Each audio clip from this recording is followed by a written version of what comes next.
Good morning to Typical Family.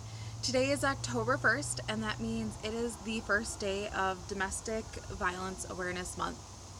And I really want to talk about how this month affects our family and how I want you to see the signs if you think that you may be in a situation. I'm sitting outside because Michael hasn't slept. If you've seen Facebook, you'll see a lovely picture of him still sound asleep, and it's almost 9 o'clock, which is very not like him. So we're going to sit outside in the cool Minnesota air and we'll talk. So I have a very long history with being in domestic abusive situations. I really started dating the wrong type of people very early on. And I have to say that Aaron is probably the first person that I've been with that hasn't abused me in some form.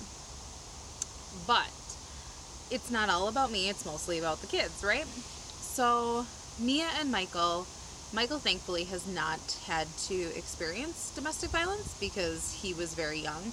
However, Amelia unfortunately did. And so that is why we deal with a lot of trauma issues with her, and why things like the 4th of July bring up some really bad memories for her instead of being such a happy, wonderful time. So the first thing I want to talk about is the signs, and not necessarily the signs for you if you're in the situation. If you notice that your friend is all of a sudden talking to you less, if you notice that things just aren't right, it's very difficult to talk to that friend because they think their situation is okay, or they think they're doing a really good job hiding it. And so if your friend you think is in this kind of a situation, as much as you want to pushing is not going to help, but just offering support and letting them know that you're there. So when they're ready to leave, that's really what got me out of my situation, was knowing that when I was ready, I had people there who were going to step up and help me. And that's ultimately how I left. Now, most domestic violence victims at the time, we think our story is special, and we think that there's nothing really common, but he was so nice. And I want to walk you through this because in a group that I belong to, which is a group of domestic violence survivors, we joke that we could write the book on abusive relationships because we can. Because while varying circumstances do differ, the general plot of an abusive relationship is almost always identical. And it goes a little something like this. First, the abuser finds their victim. Usually this is somebody they see as easy to control. For me, it was I just wanted to be in a relationship with somebody, and they took advantage of that. And I generally have a very large heart, and I try and make sure that I can do everything I can for the person I'm in a relationship with, and that means I can sometimes very easily get taken advantage of. 2, they love bomb. What love bombing is referred to, or what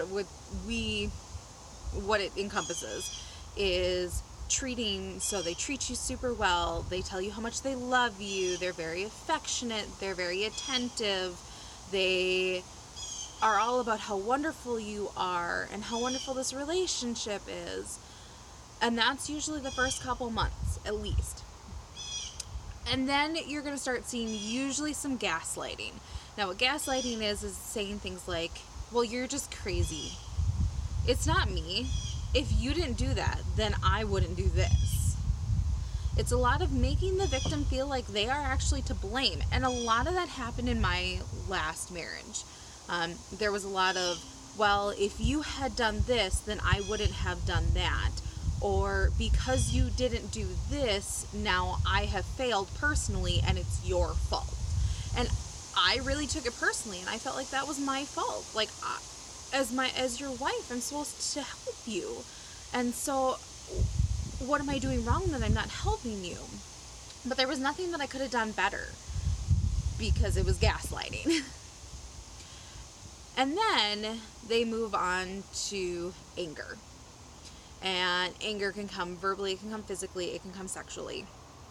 And it varies in degrees. Some people are just verbally violent, some people are physically violent, some people are all three. And that can vary on the type of abuser. That's kind of the one area we find variance. Then next comes that you want to leave. So you decide that you're going to leave. And when you start taking back your control is when things spiral out of control.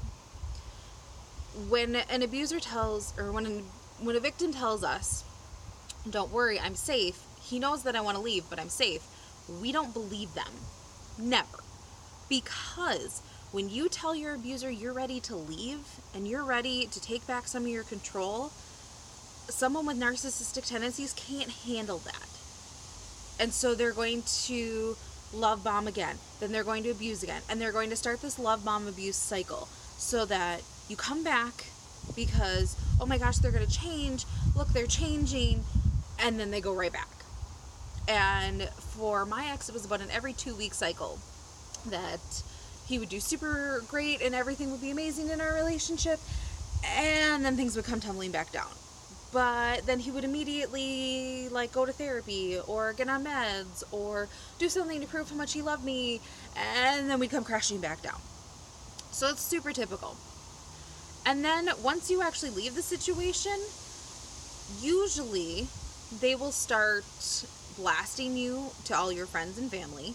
They will tell your friends and family how all of this was your fault and you left them. Yeah, darn right you left them, and for good reason, right?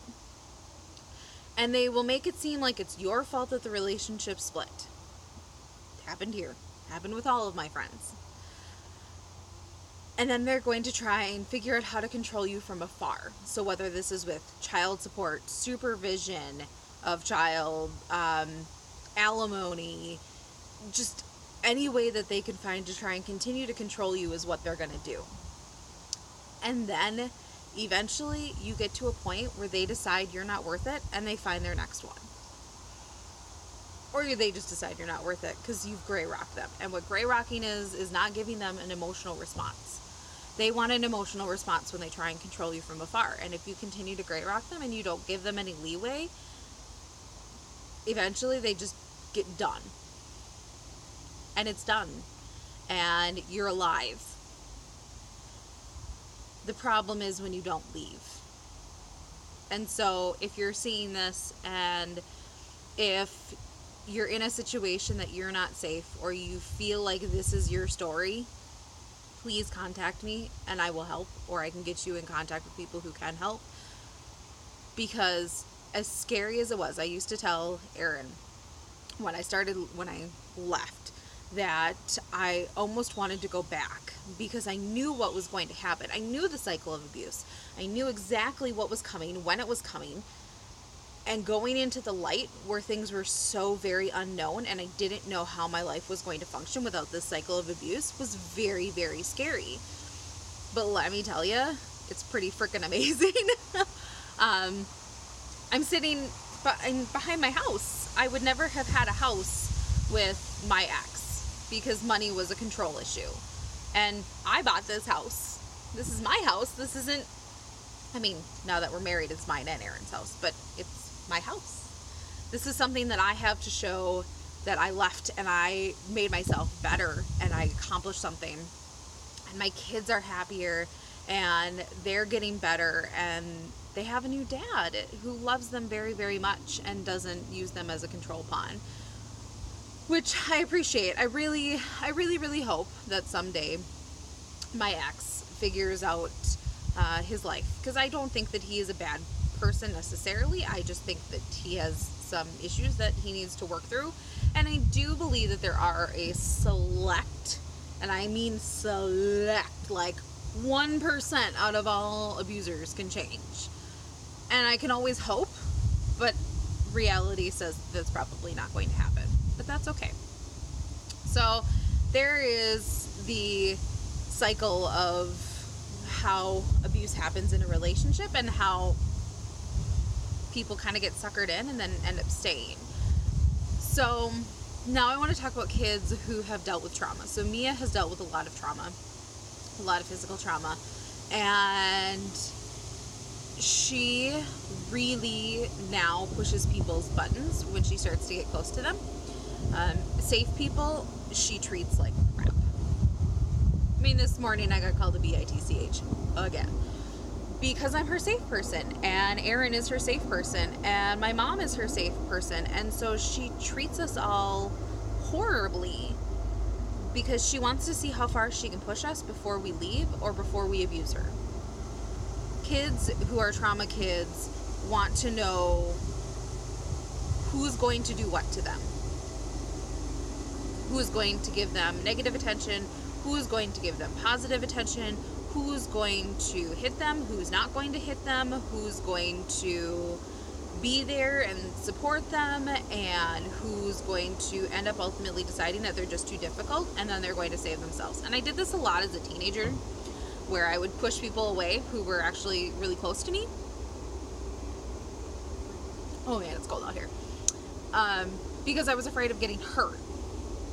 And so I pushed nice people away because I assumed it was love bombing, and therefore I probably missed out on some really great friends and some really great opportunities to grow as a teenager. But you live and you learn, and now I'm growing at 29.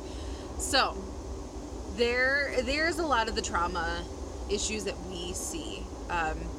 We also have abandonment issues, but that'll be a whole nother video that's not October 1st related. So if you have any domestic violence experience, especially as kids, let me know down below.